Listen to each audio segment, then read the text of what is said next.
Hello, welcome to the Fantasy Pros YouTube channel. My name is Andrew Erickson, fantasy football analyst over at ProFootballFocus.com.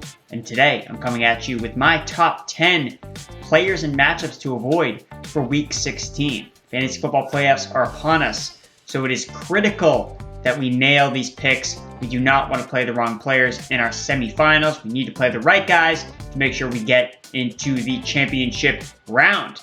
As always, make sure you subscribe to the channel and make sure you leave a like if you enjoy the video. Now let's get into those top 10 guys. Number 10, Tom Brady. Tom Brady has had a plethora of weapons at his disposal all season long, which is attributed to him ranking second in fantasy points at the quarterback position, behind only Josh Allen.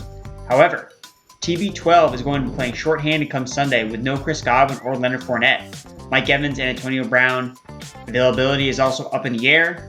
And I'm old enough to remember when Brady struggled immensely in his final season with New England, playing with a hodgepodge group of playmakers, and the results were not good. Combine his potential lack of weapons with the matchup versus an underrated Carolina Panthers defense, I'm forced to rank Brady outside my top 5 fantasy quarterbacks ahead of Week 16. Carolina ranks second in fewest yards per play and passing yards allowed per game, 196.4 this season. Number 9, Ben Roethlisberger, Pittsburgh Steelers. Anybody that's tuned in to watch the Steelers game this season can clearly see that Big Ben just doesn't have it anymore. He's PFF's 33rd graded quarterback, his lowest grade since his rookie year.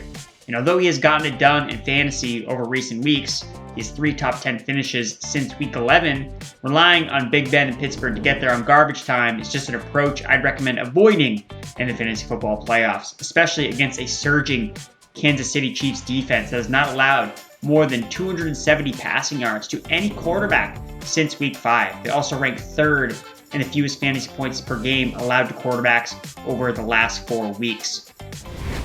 Number 8, we're on to running backs. Myles Gaskin from the Miami Dolphins.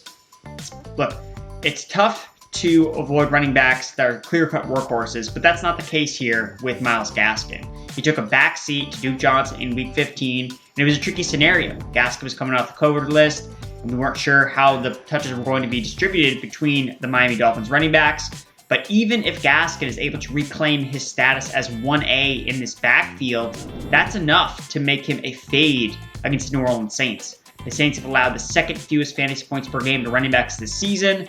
Don't expect a Monday night miracle from anyone in the Miami Dolphins backfield to save your playoff matchup. Number 7, Devonta Freeman, Baltimore Ravens. So Freeman has been operating as the league's most underrated bell cow, handling north of 15 touches through rushing and receiving since the Ravens bye week. And even when Latavius Murray re-entered the fold in Week 11, Freeman maintained workhorse usage on all 3 downs. However, that changed quickly in Week 15 with Murray out-carrying and out-targeting Freeman. Now there's a chance, it's a blip on the radar. Murray has played more in games with Tyler Huntley starting, so it may have been a personnel change. However, still, it's concerning that Freeman saw such a reduced role, and the matchup is scary against the Cincinnati Bengals. They rank top 5 in fewest rushing yards allowed per game to running backs this season. They rank 5th in most receiving yards allowed running backs, so if Freeman is going to get there, it's going to have to be through the air and not on the ground. Number 6, D'Onta Foreman, Tennessee Titans. Look, Foreman doubled his 45.5-yard rushing prop in Week 15 by going over 100 rushing yards against a terrible Pittsburgh Steelers run defense. He touted the ball a team-high 24 times despite playing under 40% of the snaps. Hilliard, 13 touches, 39% snap share, and Jerry McNichols, 9 touches, 29% snap share, also saw their fair share of work, but there's concern about Foreman on Thursday night. You know, he's been running on extremely thin margins in a 3-headed backfield considering the Titans have played with leads in the last 2 games. They're home dogs versus the 49ers. So there's concern that with the Titans playing from behind, Foreman will not be the back that they choose to use. It will be McNichols or Dontrell Hilliard. Factoring that the 49ers defense also presents a much more difficult matchup. They've allowed 0 running backs to rush for more than 60 yards since Week 9. Lastly, Foreman is also dealing with an ankle injury. It just seems like he's going to provide a letdown after 2 strong outings. Next up, number 5, Chuba Hubbard, Carolina Panthers. Hubbard was listed as a guy that I was fading last week because I feared that Cam Newton would vulture touchdowns and that the rookie would not be involved in the passing game with Carolina trailing. Both those predictions came true. Hubbard finished with just 40 scoreless rushing yards and 1 catch for 1 yard. Woof. The rookie's one-dimensional role as a pure early ground grinder will almost make it nearly impossible for him to be productive in fantasy for Week 16 against the Tampa Bay Buccaneers. They are allowing a league-low 64 rushing yards per game to running backs. Next up, Chase Claypool for the Pittsburgh Steelers. It's been a bippy year two for Chase Claypool. Inconsistent quarterback play and a lack of playing time have made him a quintessential boomer-bust fantasy wide receiver 3 that has no business in being playoff caliber lineups come Week 16. He's failed to crack the top 24 in half-point PPR scoring since Week 5, and he ran fewer routes in Week 15 than Ray-Ray McCloud for the 3rd straight week.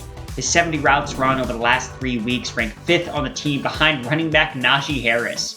With middling route participation, it's hard to back Claypool in a brutal road matchup at Kansas City, who have allowed the 6th fewest fantasy points per game to wide receivers over the last 4 weeks. They've also allowed a passer rating of just 51.0 on targets to receivers lined up outside, which ranks 2nd over the time span. The Steelers' talented wide receiver has just run 14% of his routes from the slot in the last 4 weeks, making it tough for him to win on the perimeter. Next up, number 3, A.J. Green, Arizona Cardinals. So it's another tough matchup for this Cardinals wide receiver. The Indianapolis Colts have been very good against the wide receiver position. They've allowed the fewest fantasy points per game to wide receivers since Week 12 and haven't given up over 100 yards to a receiver since Week 8. A.J. Green commanded just a 15% target share without DeAndre Hopkins in the lineup in Week 15. So it's tough to trust him with Christian Kirk, Zach Ertz higher in the target pecking order among the Arizona Cardinals wide receivers and tight ends. Number 2, Dawson Knox for the Buffalo Bills, moving right along to the tight end position. Like Dawson Knox is going to have his work cut out for him in a tough matchup against the New England Patriots this weekend. New England is the number 1 defense and fewest fantasy points allowed to tight ends this season, and they held Knox to just 2 catches for 14 yards the last time these teams faced off. And lastly, but not least, Hunter Henry, tight end 1 for the New England Patriots. He ran 0 routes the last time the Patriots played the Buffalo Bills, but he was able to resume fantasy tight end 1 status for the Patriots last Saturday night. He ran a route on an impressive 82% of Mac Jones dropbacks and scored 2 touchdowns on 8 targets. The targets tied a season high and helped make Henry slightly more trustworthy moving forward. He's been a guy that's been touchdown or bust all season long, so the uptick in targets does provide some confidence to fantasy managers that they can rely on Henry. However, he's going to need that uptick in targets against the Bills, as they've allowed the 2nd fewest tight end red zone targets this season. They also rank 4th in fewest fantasy points allowed per game to tight ends because they've allowed just 3 receiving touchdowns to the tight end position. So there you have it. Those are my top 10 players and matchups to avoid for Week 16. Again, make sure you guys leave a like and subscribe below for the Fantasy Pros YouTube channel. Again, my name is Andrew Erickson. I'm over at Pro Football Focus, PFF.com. You can find me on Twitter at Andrew Erickson _. I'll be back next week for Week 17, breaking down the key matchups to fade for Week 17 Fantasy Football Playoffs. Hope to see you there.